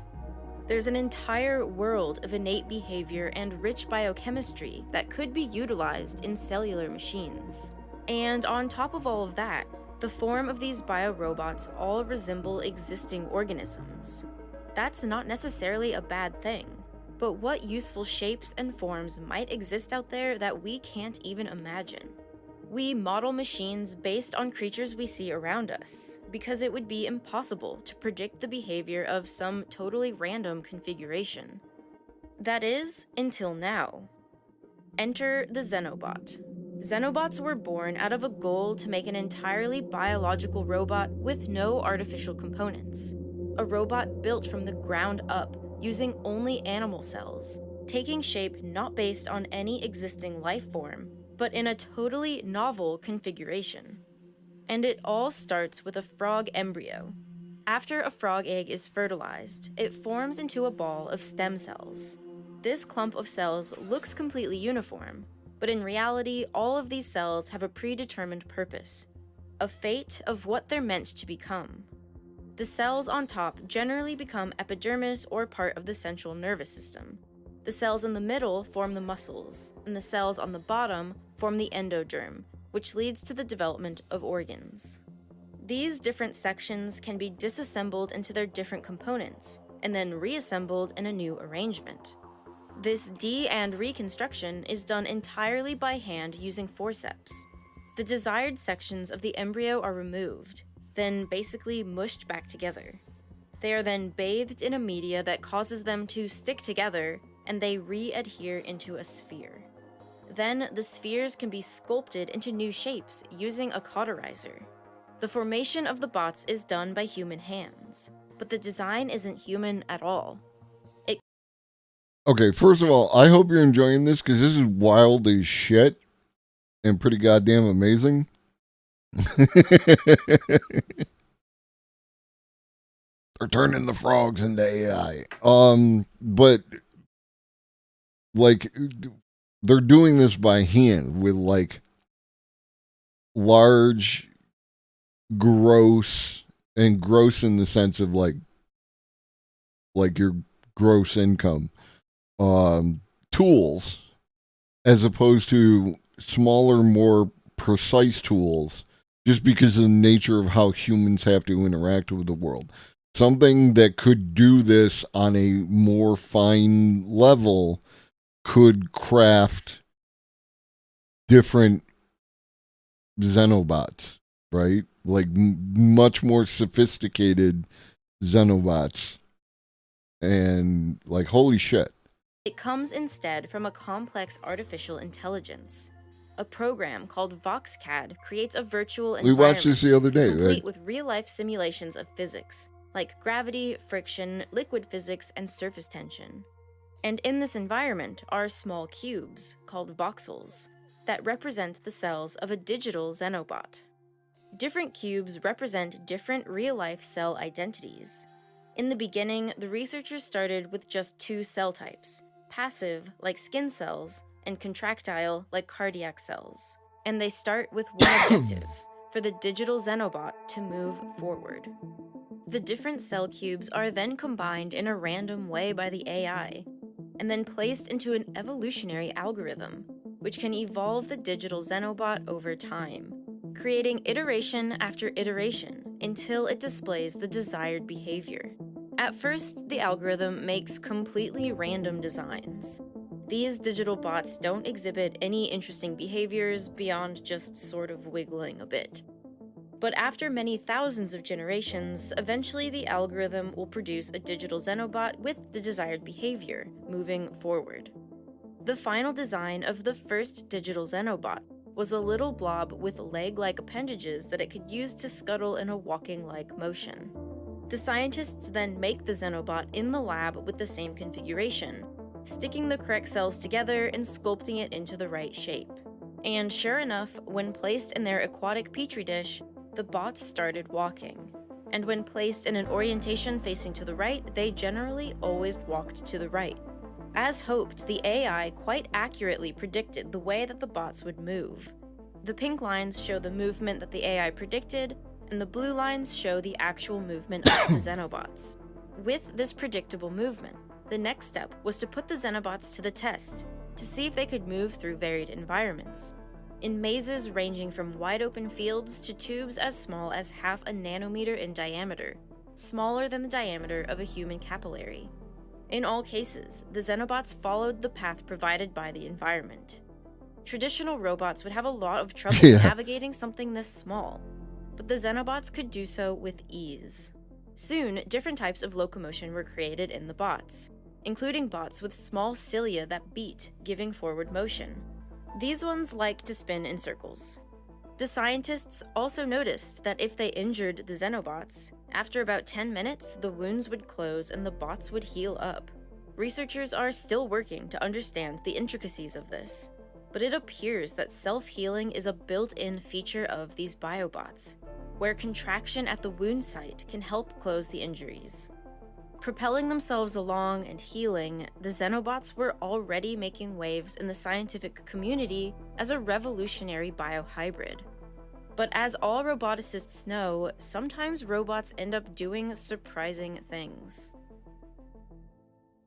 Without being programmed, and without any sense or communication organs, the Xenobots spontaneously started to work together, collecting and organizing piles of debris. How is such cooperation possible by mindless little bots? A hint comes from a study done in 1999. These are sensorless robots, each with a little scoop on its front, designed simply to drive around. And in their environment are many small discs. The robots don't know about any other robots, can't sense if they're touching anything, can't tell if they're actually touching a disc. But as it randomly drives around, by chance it will eventually start pushing a disc. The robot can push one disc, or maybe two, but if it comes across a pile of discs, the robot isn't strong enough to keep pushing, so it's forced to reposition itself and let go, inadvertently adding its disc to the pile. Over time, therefore, piles of the discs spontaneously emerge. This is precisely what's happening with the Xenobots. They simply push particles by chance until they cannot, which spontaneously leads to organized piles of the debris. And even though it's a mindless and uncoordinated act, it could be a powerful tool for us one day. Scientists think this gathering behavior could allow such bots to collect microplastics from ocean water or to clear plaques from arteries in the human body. And this ability led scientists to think, what else could the Xenobots aggregate? What else could they round up and make little piles out of? This is where the Xenobot story gets properly freaky. First, scientists had the AI redesign the Xenobots to optimize for collecting particles. The original sphere shape, as you might guess, isn't so great for the collection task. Instead, the computer suggested a C shape, similar to Pac-Man, which is highly efficient at collecting loose particles. Then, the researchers added a compelling material to the Xenobot's environment, frog stem cells, the raw material of a Xenobot.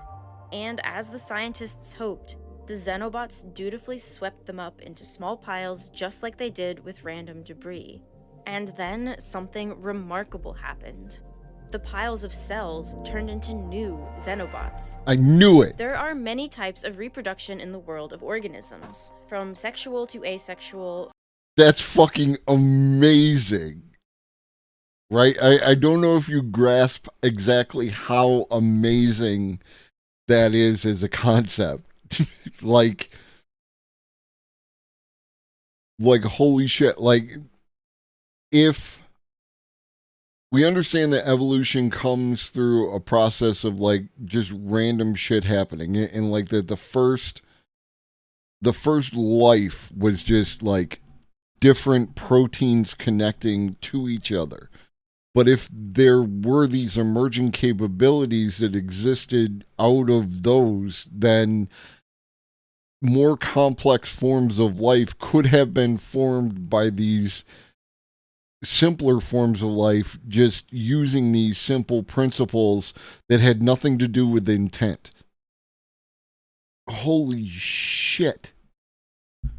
From splitting to budding to birth. These processes all share one common trait.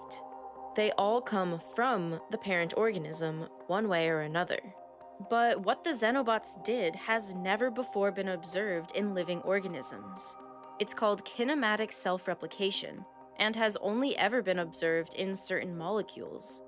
It's the act of reproducing by moving and compressing dissociated parts in the environment.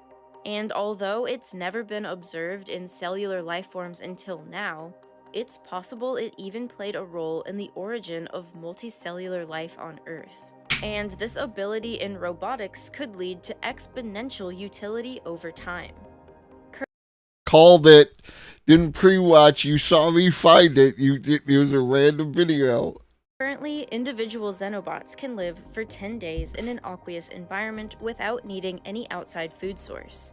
This is a good start, but limits what a Xenobot could do in the real world. But if Xenobot raw material could be continually added to the environment, it could mean limitless generations of Xenobots, which could be a real force for good. Along with clearing pollution, one day they could perhaps be programmed to selectively pick up and move specific cell types that we want to use in regenerative medicine, aggregating the materials for a body to regrow damaged tissues. Researchers are now working to create Xenobots that have a working memory, a read-write ability to record one bit of information, using a fluorescent marker that indicates if they've experienced something in their environment. This type of memory could help us detect the presence of things like radioactive contamination, chemical pollutants, drugs, or certain diseases. And perhaps most importantly, by understanding Xenobots, we start to understand the plasticity of living cells. Freed of their evolutionary fate, cells could be capable of astounding things. They can walk, they can swim, they can collect debris and reproduce. The question is, what else might they be able to do? As for whether or not these bots are alive is still a matter of great debate. They are made out of living cells and can reproduce, but are still very much machines. Our minds like to try to categorize, but in reality, we might need to accept that Xenobots occupy a space in between, both living and machine. For now, Xenobots are simple and lack nervous systems. But if future biobots are capable of emotions, feelings, or pain, this quandary may need more serious consideration. Harnessing the power of biology will be the driving force behind the next century of technological developments. Whether it's understanding the raw ability of cells free of their evolutionary fate, or by analyzing the products of 3.8 billion years of evolution, the natural world has the answers we need. In our quest to beat cancer, find solutions to antibiotic resistance, respond to natural disasters, or traverse the toughest climates imaginable, our survival in the future relies on tapping into nature's genius. And if you're looking for something else to watch right now, you can watch our previous video about the invasion of the cane toad. There was. You saw that skip?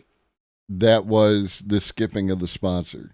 So that is really cool. Real Science can have my subscribe. Um,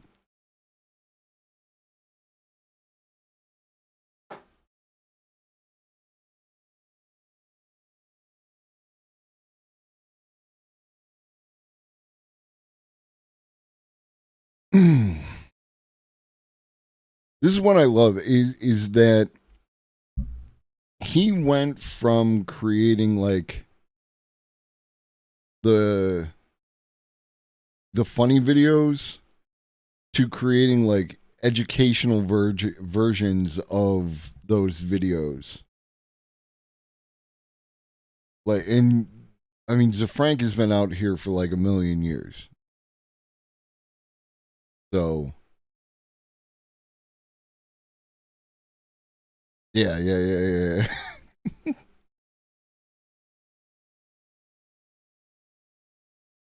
All right. Let us check out the slime mold. You know how I feel about slime molds. Why would you? You know I'm a fan. I only watched the first couple seconds of it.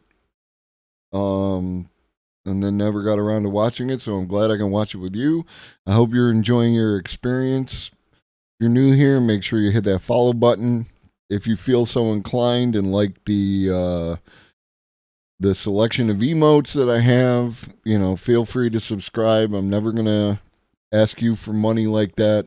But it does help, and it does let me get additional stuff for the stream. But I'm going to be out here either way. So here we go. This throbbing bloblet here is something called a plasmodial slime mold. It's not some unusual thing either. If you've taken a hike in the woods, chances are you've walked right by one and didn't. I got frogs. I literally have frogs. I have a bunch of different kinds of frogs. My logo is a frog. I love frogs. If you like frogs, maybe you can subscribe. Even notice it. And why would you? We're so damn superior. Now, they don't look like much, do they? And you have to speed up the footage to see them move. But let's stop right here for a moment. You see that ant right there? That ant is made up of about 20 million cells. The forest loogie that it's standing on, you know how many cells that is? 1. It's a single big f***ing cell. And there's bigger ones too. Some species can get up to 3 feet across. Now, you've seen big cells before. The yolk of an egg is a single cell, for example. But I think you'd agree that the yolk of an egg can't exactly fend for itself. F***ing useless. And delicious. Jerry, enough with this footage, it's frightening. Well, this one's worse. It looks like a scab in a jacuzzi. But unlike the yolk of an egg, these single-celled plasmodial slime molds can do all sorts of things, including solving problems that humans have a hard time solving. People go to universities to study them. That's why you don't let your kids get into science. They should be getting stoned and looking at lava lamps like the rest of us. But before we get to the incredible abilities of this smart snot, let's start from the beginning. This right here is sort of like a slime mold kindergarten. Slime molds aren't molds, but at this stage of their life, they resemble them because they start off as spores. And right here, there are thousands of spores. Yes, the snail is eating them, so kind of a bummer. But the babies who aren't getting murdered will be dispersed out into the world by the wind or passing insects. Whoa, that ant was spring-loaded. When the spore hatches, what comes out is one of these little jiggly things, a single-celled amoeba, just around the size of the point of a pin. And they're cute. Look, this one looks happy. One of those 2 little googly eyes there is a nucleus. Just a refresher, inside the nucleus there's these little scrolls of DNA called chromosomes. And written on them is like a book of spells to make all the parts of a slime mold. Somewhere on those squiggles there's a recipe for mucus. Our nuclei have the same thing, different spells, but written in the same language. It's not pretty. Here, I'll read you some. And I'll stop right there. If I read the whole thing, you might grow an extra nipple. Anyway, these little amoebae have some cool spells. If you put them in water, a scenario where I'd get shrinkage, they grow a willy. Actually, 2 of them. They're called flagella, helps them move and catch food. Look at that, they're little shapeshifters. And when it gets dry again, they can transform right back into that amoeba shape, which always looks like it's been dropped from a great height. Little moving splat. to eat, it just sort of surrounds food and pulls little bubbles into its body. It's like if you could just sit down on a bag of Doritos and, well, I don't mean, forget it. Now, if one of these amoebae meets another one that's sexually compatible, they skip the dating and move right in together. The two cells fuse and their nuclei fuse too. Now you got two sets of spells in there. You can imagine the arguments. But so far, it's the same as how we do it. A sperm cell fuses with an egg cell and the nuclei fuse, then preggers, and then we start to grow. But here's the difference. When we grow, our cells divide. To make one cell into two, first the nucleus makes a copy of all of its chromosomes. Then those copies pull apart, and the whole cell sort of pinches itself off. Now you got yourself two cells, each one with a nucleus that has all the chromosomes. Whoa, did you see that? It looked like the scream of a night demon. Well, slime molds don't give a shit. They do it different. Look at this. When their nuclei divide, the cell doesn't divide with them. And now you got yourself a cell with two nuclei, the nerve, and then they do it again at the same time too, like little synchronized swimmers. See, look at them. And it keeps going, and you know where that's headed, a fuck ton of nuclei, and pretty soon you got yourself a big-ass cell. All those nuclei start making these proteins that have the ability to link up. And when they do, they start forming these tubes. The proteins are the same ones we have in our muscles, and so the tubes can contract. And if one part contracts, then its neighbors do too. And that creates these pulsing waves that travel through the slime mold, pushing all this liquidy stuff through these throbbing tubes. And the whole thing's got a rhythm to it. First, all the crap flows one way, and then it turns right around and flows the other way. And this back and forth business is why they look like they're breathing when you speed them up. The pressure from these tubes can push the leading edge of a slime mold outwards. 2 steps forward, 1 step back. This species, for example, Physarum polycephalum, creates these little fan fingers that play touchy-touchy with the world. Remember, there's no brain controlling all of this. More like patterns of contractions. If you put an eye drop of food stank in front of it, those patterns change. The tubes in that area start going crazy, and the whole cell sort of reorganizes, pulling material away from the useless tubes and pumping up the ones that are connected to the num-nums. And all that What up, that one black eye? This is Frank talking about slime molds. We have been discussing life at its simplest level and like what is life at that point. pressure pushes the slime mold in that direction. All right, simple enough. The booger can move towards food. But food isn't always plopped right in front of you in nature. So what happens when a science hippie blocks the beeline with one of these barriers? So the problem here is that if the slime mold just keeps moving to where the food signal is stronger, it'll get stuck. But slime mold don't get stuck. You know why? Because it knows where it's already been. You know in the fairy tales when they leave breadcrumbs behind? It's like that, but instead of breadcrumbs, it's mucus. The slime mold leaves behind a film of snot, sort of an external map of where it's been. The mucus kind of cancels out the food signal and it tries a new direction. Using this strategy, it can solve a maze. But what's amazing, Kilme, is that the solution it settles on tends to be the shortest path through the maze. If you put food down in a bunch of different places, it finds the overall shortest path between all of them. Remember, we're talking about a single cell with no brain. Some science hippies in Japan were like, all right, if you're so smart, try and design a whole railway system. They put food on a map at each train destination and plopped a slime mold right on top of Tokyo.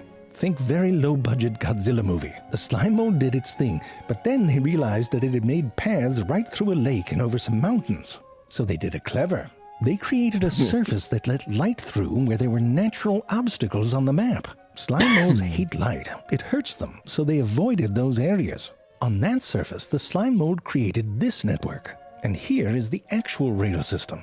When they looked at the slime mold's solution in terms of how much it would cost, how quick you could get places, and how it did if a part of it broke, it did just as well as the one that the peoples made, without all the college debt.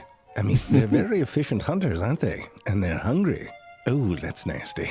But don't worry, they won't nibble on your toesies, I don't think, because they're picky. They like protein and some carbs. They avoid the salt, hence the no-no on the pepperoni. And they love the oat flakes. Heart-healthy diet, really. Sure, they might have a cheat day now and then, but who doesn't?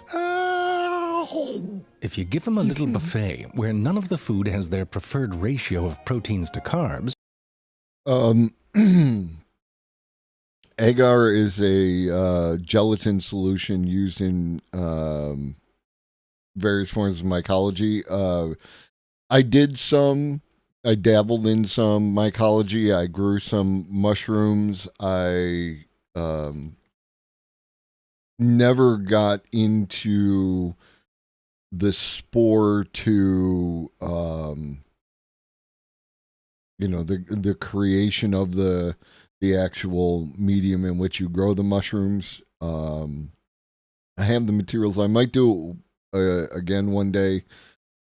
It's just it's a lot because like one of the things that happens is that this stuff is really good for simple life to grow on. That includes I didn't do that. I'm not saying I didn't think about it. I just didn't do it. But everything at this level, at the level of fungus and bacteria, everything loves this. So in order to create these, you have to control your air. There's a bunch of different equipment that you have to get to really do it well. So that's why what stopped me is, I'm just as broke as the rest of y'all. They'll blend two food sources to the right proportions. Shit, I can't even do that. Remember how I told you they avoid salt, right? Well, that can change. If you make them crawl across a salt bridge to get their food, eventually they get used to it, and they'll crawl on a salt surface like a little badass. It's a kind of learning, isn't it? But here's the crazy part. Slime molds can fuse with other slime molds. The veins just kind of merge into each other. Ooh, that's satisfying. No, Jerry, it's not sexy. All right, maybe it's a little bit sexy. But here's the kicker. If a slime mold that has learned to crawl over salt merges with one that hasn't, it passes on that knowledge. Look at this. The one in the middle was never trained to crawl over salt. But after fusing with two that were, it's the first one to cross the salt bridge. They can transfer friggin' knowledge to each other. It's like a Vulcan mind meld. Turns out Scarecrow didn't need a brain after all, just had to snort one of these. These abilities allow slime molds to cope with all the crazy-ass shit that nature throws at them. If it gets too cold or too dry, they can dry out too. They go into a dormant state called a sclerotium. Sounds like a fancy scrotum. No, Jerry, it doesn't look like a scrotum. Well, it does look a little like a scrotum. Anyway, if you just add some water and food, these come back to life again, and they're right back to it. And that goes on until one day they're big enough and the conditions are right to make the babies. The nuclei, which have divided and divided and now can be in the millions, go through one final division. But this time, instead of making an exact copy of themselves, they divide up their genetic material and give half to one and half to the other, like a divorced couple splitting up their books and video games. The resulting nuclei encase themselves into a little tough shell, a spore, like a baby in a basket. The spores are often woven into intricate lattices and beautiful structures, studded with all those little fruits. And the rest of the slime mold, which has spent most of its life looking like misplaced ejaculate, finally has a chance to shine. Each species does it in their own way. Some raise their little babies up in the air on little stalks. Others create shag carpets of beautifully tangled fuzz. For the insects, whole forests emerge and bloom, and they walk under iridescent baubles and furry little plumes, all of which slowly dry out and crumble as the little babies are carried away by the wind. Or they get eaten by a snail. It's less of an inspirational ending that way. It's more of a slaughter, really. I mean, that's what you get when you're slower than a snail, isn't it? Snails like a cheetah to these poor bastards. No, Jerry, what I'm saying is if you said, here, solve this maze, and what I gave back to you looked like this, you wouldn't say I was smart, you'd say I was a pervert. I'm saying it's a double standard. Well, yes, of course, it'd still be impressive. Looks like Satan's caviar. I mean, it looks like what I thought STIs were when I was 10. Looks like a smoker's lung on Pop Rocks. Looks like a goth sinus infection. Looks like what happens when my dog gets into the blueberries. Yeah, no, education plus entertainment. That is the goal. Oh.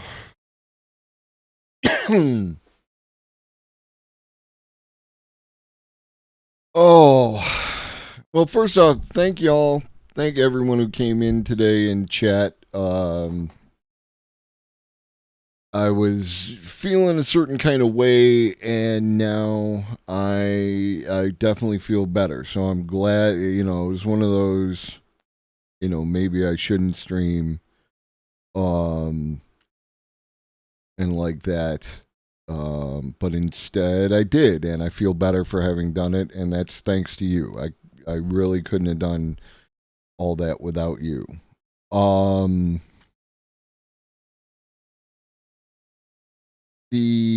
I hope you enjoy this. We're gonna do more of this kind of content over the upcoming week before we talk with Greg, the peer review on Thursday. And that will be later, like 9:00, special episode. So make sure you're following if you want to know when we go live with that. And it's nice to talk to someone so that I can ask the questions. It's good to get this information and like that, but having someone you can ask the questions to definitely like makes it a lot easier and more enjoyable. And we like Greg. Greg is a champion out there trying to spread science and like that. I think we're gonna follow. Whoop, ba-doop, ba-doop, doop, doop, doop, doop, doop, doop. Let's see if this will work. We're gonna raid Dr. Neuro. Bet. Dr. Neuro, scientist talking about dengue, avian flu, other stuff like that. If you don't know Dr. Neuro, I highly recommend giving it a listen. There's more to Twitch than entertainment. Yes, that peer review.